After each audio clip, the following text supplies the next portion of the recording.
আসসালামু আলাইকুম, কেমন আছেন সবাই? আজ আমি হাঁসের মাংস রান্না করেছি আর এই হাঁসের মাংস ভুনাটা খেতে কিন্তু অসম্ভব মজা হয়েছিল।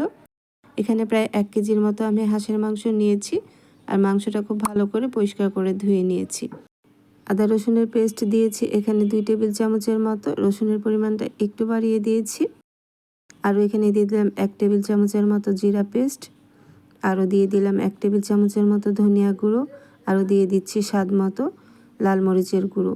এই হাঁসের ভুনাটা একটু ঝাল ঝাল খেতেই ভালো লাগে আর এই হাঁসের ভুনাতে রসুনের পরিমাণটা একটু বেশি দিবেন। আমি এখানে 2 টেবিল চামচের মতো লাল মরিচের গুঁড়ো দিয়েছি, আরও দিয়ে দিচ্ছি এখানে হলুদ গুঁড়ো। এখানে 1 টেবিল চামচ হলুদ গুঁড়ো দিলাম আর স্বাদ মতো লবণ দিয়ে এখানে আরও দিয়ে দিলাম পেঁয়াজ কুচি 1/2 কাপের মতো। এখন আমি মাংসটা খুব ভালো করে মাখিয়ে নেব। আর এভাবে মাখিয়ে আপনি যদি এই হাঁসের মাংসটা ভুনা করেন খেতে খুবই মজা হয় আর সুন্দর একটা ঘ্রাণ বের হয়। এখন আমি খুব ভালো করে মাখিয়ে নিচ্ছি। এভাবে মাখিয়ে আমি সরাসরি রান্না করে নেব। পেঁয়াজটা না ভেজে এভাবে মাখিয়ে তারপরে রান্না করবেন, দেখবেন খুবই মজা হয়। এখানে 4-5টি কাঁচামরিচও দিয়ে দিলাম। এখন মাংসটা খুব ভালো করে আমি মশলার সাথে মাখিয়ে নিচ্ছি। মাংসগুলো মাখানো হয়ে গেছে, এখন আমি সরাসরি রান্না করে নেব। সেজন্য একটি পাত্রে আমি দিয়ে দিচ্ছি রেগুলার রান্নার তেল, 2টি তেজপাতা আর 3-4টি এলাচ আর দিয়ে দিয়েছি দারচিনি দিয়ে এখন ওই গরম তেলের মধ্যে এই মাংসগুলো দিয়ে এখন শুধু কষিয়ে যাব। এরকম করে অল্প অল্প পানি দিয়ে বারে বারে কষিয়ে নিতে হবে। আর এভাবে রান্না করলে কিন্তু হাঁসের মাংসটা খেতে খুবই মজা হয়। আমি বারে বারে কষিয়ে নিচ্ছি। দেখতেই পাচ্ছেন উপরে কিন্তু তেল ভেসে উঠেছে। এভাবে কয়েকবার আমি মাংসটা খুব ভালো করে কষিয়ে নিচ্ছি। মাংসগুলো কিন্তু অল্প অল্প পানি দিয়ে আমি কষিয়ে নিয়েছি, দেখে নিশ্চয়ই বুঝতে পারছেন উপরে তেল ভেসে উঠেছে। এখন আরও 2-3টি কাঁচামরিচ দিয়ে দিলাম, এখানে ঝাল ছড়াবে না। আমি যে কাঁচামরিচগুলো দিলাম তা থেকে ঝাল ছড়াবে না, সুন্দর একটা ফ্লেভার ছড়াবে। আর মাংসটা খুব ভালো করে কষানো হয়ে গেছে, দেখে নিশ্চয়ই বুঝতে পারছেন যে উপরে তেল ভেসে উঠেছে। এখন আমি এখানে দিয়ে দিচ্ছি গোটা রসুন।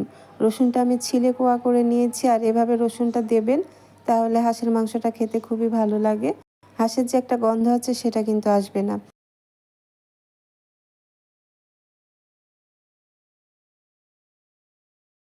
আমি এখানে একটি রসুন দিয়ে দিয়েছি, দিয়ে আবারও আমি খুব ভালো করে কষিয়ে নিচ্ছি। হাঁসের মাংস যত কষাবেন খেতে কিন্তু তত বেশি মজা হবে।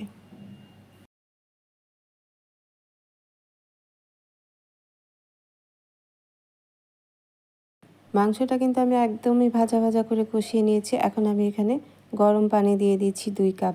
আর এখানে গরম পানিটাই দেবেন, তাহলে কিন্তু মাংসটা খেতে বেশি ভালো লাগে। আর যে কোনো মাংসের তরকারিতে গরম পানিটাই দিতে হয়। এখন গরম পানি দিয়ে আমি চুলার মিডিয়াম আঁচে 10 মিনিটের মতো রান্না করে নেব আর তৈরি হয়ে যাবে মজাদার হাঁসের মাংসের ভুনা। এভাবে বাসায় কিন্তু একবার ট্রাই করতে পারেন। সহজভাবে এই হাঁসের মাংসের ভুনাটা খেতে কিন্তু অসম্ভব মজা হয়।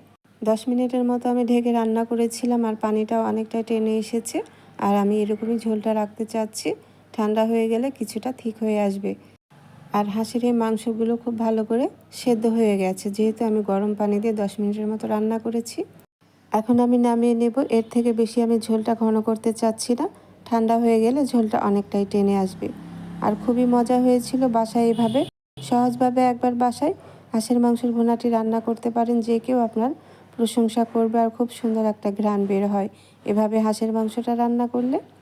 আশা করছি আজকে আমার এই হাঁসের মাংসর ভুনার রেসিপিটি আপনাদের ভালো লেগেছে। রেসিপিটি ভালো লাগলে অবশ্যই আমার ইউটিউব চ্যানেলটি সাবস্ক্রাইব করে রাখবেন ও পাশে থাকা বেল বাটনটি অন করে দেবেন। যখনই আমি নতুন কোনো ভিডিও আপলোড করব সবার আগে নোটিফিকেশন আপনার কাছে পৌঁছে যাবে। আর যারা ফেসবুক পেজ থেকে আমার এই হাঁসের মাংসের ভুনার রেসিপিটি দেখছেন, তারা অবশ্যই আমার ফেসবুক পেজটি ফলো দিয়ে রাখবেন ও একটি লাইক কমেন্ট শেয়ার করে দেবেন। চলে আসবে আবার অন্য কোনো নতুন ও সহজ রেসিপি নিয়ে। আজ বিদায় নিচ্ছি। আল্লাহ আপনাদের ভালো রাখুন, সুস্থ রাখুন, ভালো থাকবেন সবাই। আল্লাহ হাফেজ।